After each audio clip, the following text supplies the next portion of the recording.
Ассаламу алейкум урматтуу YouTube көрүүчүлөрү. Барыңыздарга алгач ден соолук, амандык каалайбыз. Эч качан оорубаңыздар.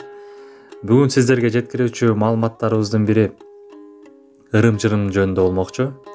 Алгач эскертип кетүүчү нерсе, биздин видеолорду көргөнүңүздөрдө алдына лайк басып жана комментарий, пикирлерди калтырсаңыздар болот. Демек темабызга кайтып келе турган болсок, ырым-жырым жөнүндө. Ырым-жырым десе эле биз динден четтеген нерсени түшүнбөшүбүз керек. Бул ата-бабаларыбыз колдонгон ырым-жырымдар. Бүгүнкү күндө деле айрым учурларда турмушубузда орду бар десек де болот.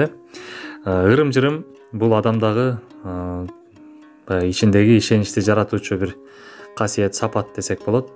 Ошол эле учурда адамга оң таасирин тийгизүү менен кээ бир ырым-жырымдарыбыз аша чаап кеткен жерлер да бар. Бул баягы ысытма, суутма деген ырым-жырымдарды колдонуп жүрүшөт. Бүгүнкү күндө кээ бир жарандарыбыз бул эми Кудайдын алдында дагы чоң бир күнөөкөр болуп эсептелип калат.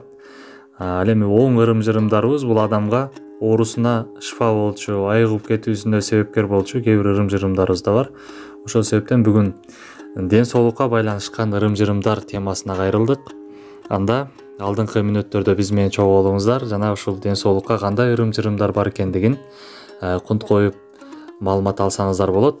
Эскертип кетүүчү нерсе, бул маалыматтардын баардыгы эл оозунан жыйылган жана элдин ичинен жыйылып чыккан маалыматтар, эч кандай биздин кошумча ташымчабыз жок.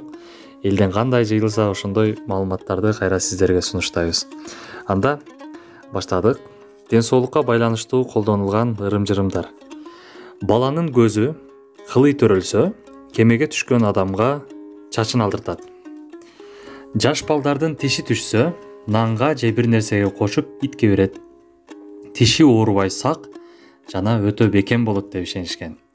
Колго сөөл чыкса, айды карап туруп, жаңы шыпыргы менен шыпырат. Көзгө тирсек чыкса, ошол жактагы манжанын бир өкөсүнө көк чип байлап коюшат. Көп отуруп турганда бут чымырап уктап калса, 3 жолу карыштап туруп, муш менен эмдеп уруп коет. Колтук моюнга без чыкса, эгиз төрөгөн же эгиздин пайына ач карын барып эмдетип коюшкан дейт. Кантип эмдетишкен? Алар эгиздин пайы же эгиз төрөгөн аял бутунун учу менен ошол безге тийгизип коет экен. Мына ошол учурда оорубай айыгат деп ишенишкен экен да. Балага сук киргенде, эгерде чоң кишилерге да сук кирсе, ач итти чакырып, итке көрсөтүп, нан менен баланы кирнелеп, сук чык, сук чык, сук чык деп ошол нанды итке беришкен. Денеге бөрү жатыш чыкканда этегине жем салып, эшекке жедиришкен же бөрүнүн терисин кийгизишкен. Жаш баланын оозу жарылып, жама жай болгондо жүгөндүн ооздугун тийгизип эмдешкен. Албетте бул эрте менен саарлап, курсак ач мезгилинде эмдетишкен да. Ушул учурда таасири жакшы болот дейт. Тили чулдур балага бадачыдан же дубанадан нан сурап беришкен. Казан идишти чайкап, жугундусун ичиришкен. Адамды учуктаганда 2-3 кычкачты депкир же орокту отко кызартып, шам мезгилинде ооруп калган адамды босоого отургузуп коюп, кызарган темир аркылуу муздак сууну оору кишиге шыркыратма бүрккөн дейт.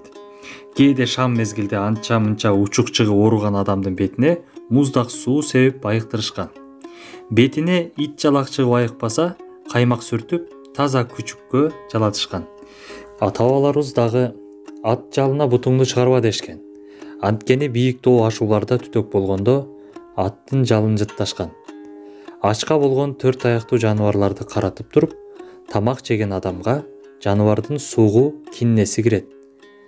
Анан ошол учурда адам катуу ооруп калат деп ишенишкен.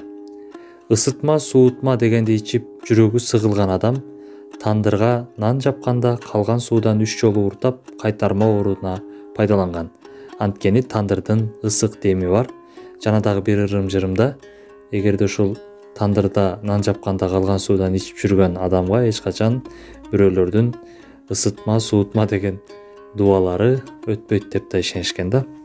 Ошондой эле тетири аккан суудан чай кылып ичип жуунушкан. Күн чыгышты көздөй аккан суудан ырымы. Ооруну абалын түшкө чейин сураса көп жакшы болот дешкен. Оорунун абалы жөнүндө да кээ бир ырым-жырымдарда өлгөн жерде тажияда деп коебуз. Тажияда адамдын ден соолугун сурабайт жана кеч киргенде дагы адамдын ден соолугун сурабайт дешкен. Бул учурда оорунун абалы сакайып кетиши өтө кыйын болот дешкен. Бүгүн сиздерге жеткизе турган кыскача маалыматтарыбыз ушул болду. Анда кийинки дагы бир маалымат бөлүшүүдөн кезиккенче саламатта калыңыздар.